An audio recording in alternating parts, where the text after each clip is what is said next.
Just after midnight on May 14th, 2008, 19-year-old Brandon Swanson was on the phone with his parents trying to explain where he was. He was somewhere in rural southwestern Minnesota. His car had gone off the road and gotten stuck in a ditch, but he was alive.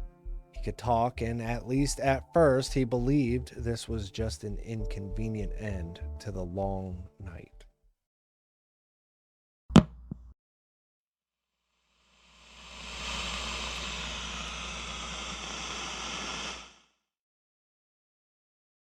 So his parents got in their car and drove out to find him, and for a while, Brandon stayed on the phone with them as they searched. They flashed their headlights, hoping he'd see them. He flashed his own lights, hoping they'd see him, but nobody saw anything. And that was the first sign that something wasn't right, because Brandon thought he knew where he was. He believed he was near the small town of Lind, Minnesota, not far from home, and if that had been true, his parents should have been able to reach him fairly quickly. But Brandon wasn't where he thought he was, and once he left his car and started walking through the dark, that mistake became a whole lot more dangerous. For close to an hour, his parents stayed on the line as Brandon moved through the rural darkness. He described walking across fields and toward lights he believed were in the distance, and from what he could tell, he thought he was heading in the direction that made sense. Then, suddenly, Brandon said something like, "Oh shit," and the line went dead. His parents tried calling him back, but he never answered. Brandon Swanson was never seen again. The disappearance of Brandon Swanson is one of those cases that feels like it should have been solved quickly, because on paper, there were so many things investigators could work with. There was a phone call, there was a vehicle, there was a general area, and there were parents actively searching while Brandon was still alive and still speaking to them. But that's also what makes the case so haunting. Brandon didn't vanish days later. After a long stretch of silence, he didn't leave home and disappear without anyone knowing where to begin. He vanished in real time while his parents were trying to search for him. Brandon Victor Swanson was 19 years old and from Marshall, Minnesota. In May of 2008, he was a student at Minnesota West Community and Technical College in Canby, and the spring semester had just ended.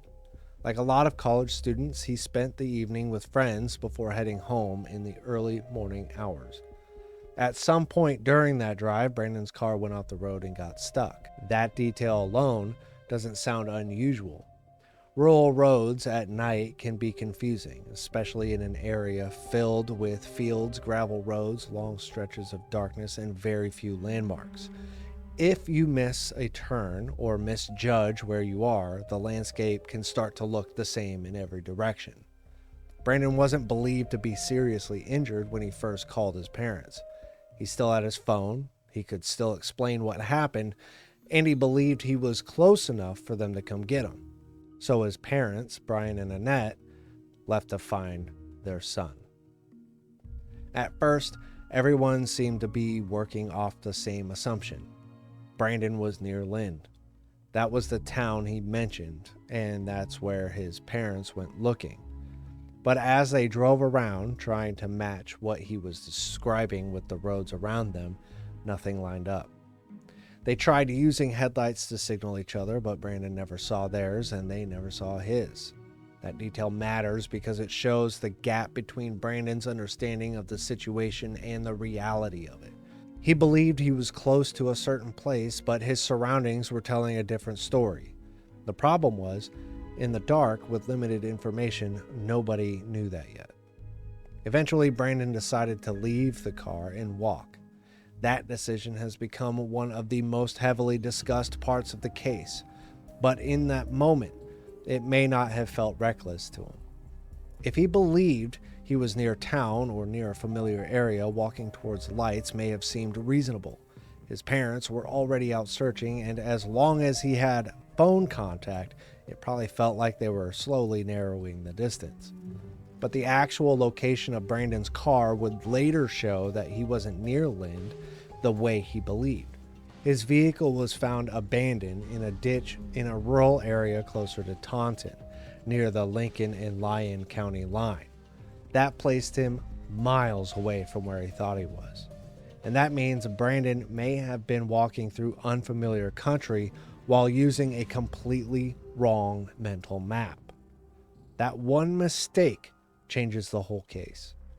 If Brandon believed the lights ahead of him belonged to Lind, or if he believed he was walking toward an area he recognized, then every choice he made after leaving the car may have been based on bad information.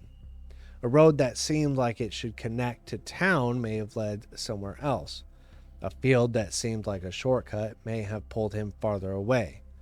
A light in the distance may have looked close while actually being much farther than he realized. And in rural darkness, that kind of mistake can turn dangerous very quickly. There were fields, ditches, fences, waterways, uneven ground, and drainage areas. During the day, those things might be manageable. At night, they can appear suddenly, sometimes only when you're already stepping into them. For almost an hour, Brandon stayed on the phone with his parents as he walked. That's part of what makes this case so painful. His parents weren't sitting at home waiting for news.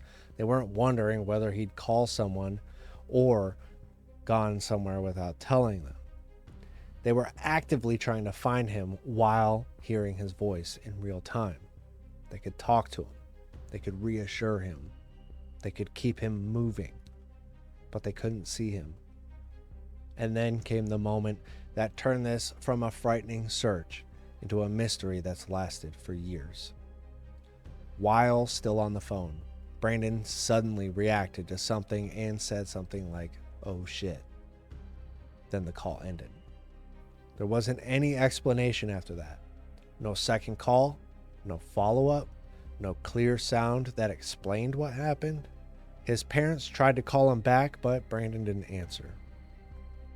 That final moment is the center of the case because it leaves just enough information to be terrifying, but not enough to be conclusive. It sounds like he saw something, stepped into something, realized something, or was suddenly confronted by something unexpected. But the case has never produced a confirmed answer to what that something was. Once the phone call ended, the search for Brandon began in earnest. But even that became complicated.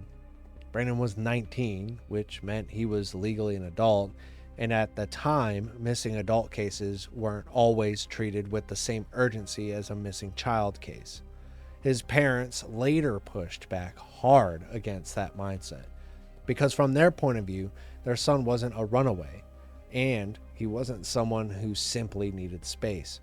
He was a young man lost in the dark after a car accident, and he needed help immediately. That became a major part of Brandon's legacy. After his disappearance, his family pushed for changes in Minnesota law, and in 2009, the state passed what became known as Brandon's Law. The law made it harder for missing adult reports to be delayed or dismissed simply because the missing person was an adult, had only been missing for a short time, or didn't immediately appear to be the victim of foul play. That matters because Brandon's case shows exactly why those assumptions can be dangerous. A person can be an adult and still be in immediate danger. A person can be missing for only a short time and still need urgent help. A disappearance can look non-criminal and still involve a life-threatening situation. Brandon's family didn't get the answer they needed, but they helped change the way other missing person cases could be handled in the future. Search efforts continued across rural land, fields, roads, waterways, and surrounding areas. Dogs were brought in, volunteers searched, law enforcement searched. Over the years, search attention shifted as investigators and searchers reconsidered which direction Brandon may have walked after leaving the car. Some search efforts focused on areas near waterways, including the Yellow Medicine River, and later areas connected to Mud Creek.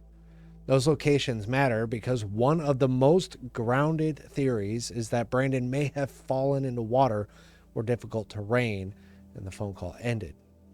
That theory is simple, but it fits several known facts. Brandon was walking in the dark. He was wrong about where he was. He was moving through rural terrain. His final words sounded like a sudden reaction to something unexpected. And after that, he never answered the phone again.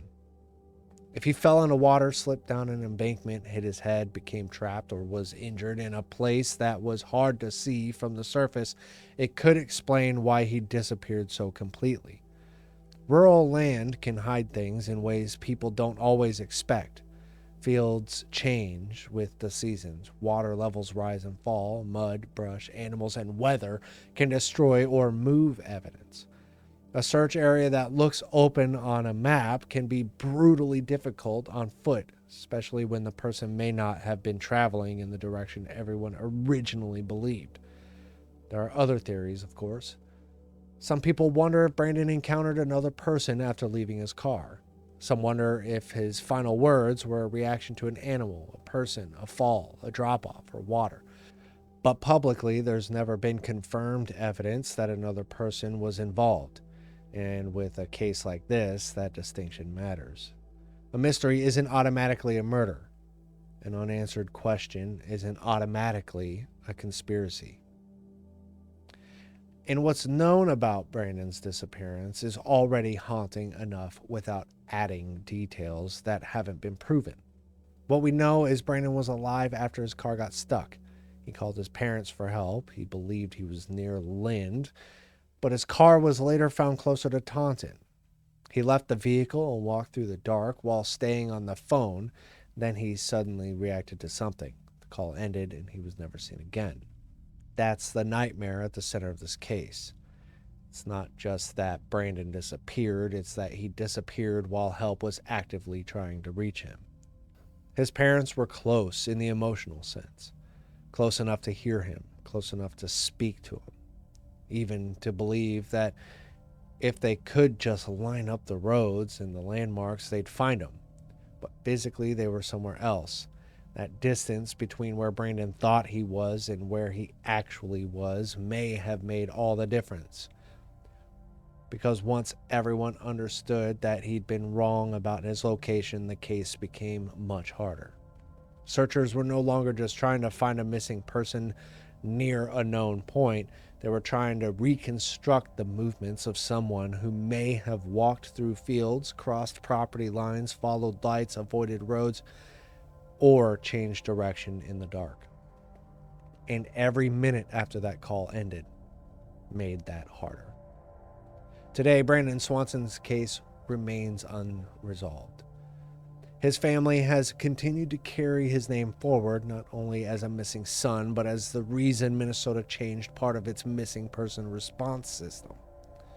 That's one of the most powerful and painful parts of this story. Brandon's law may have helped other families get faster action when someone they love goes missing, but it didn't bring Brandon home. His case still comes down to a stretch of rural Minnesota, a car in a ditch, a wrong location, and one final phone call. Somewhere in that gap is the answer. Maybe Brandon stepped into water he didn't see. Maybe he fell. Maybe he was injured. Maybe he reached a place searchers never thought to look. Maybe the land itself, with all its fields, creeks, ditches, and hidden spaces, swallowed the evidence before anyone could find it. Or maybe there's another answer that's never surfaced. But until Brandon is found, the final confirmed image of him isn't really an image at all.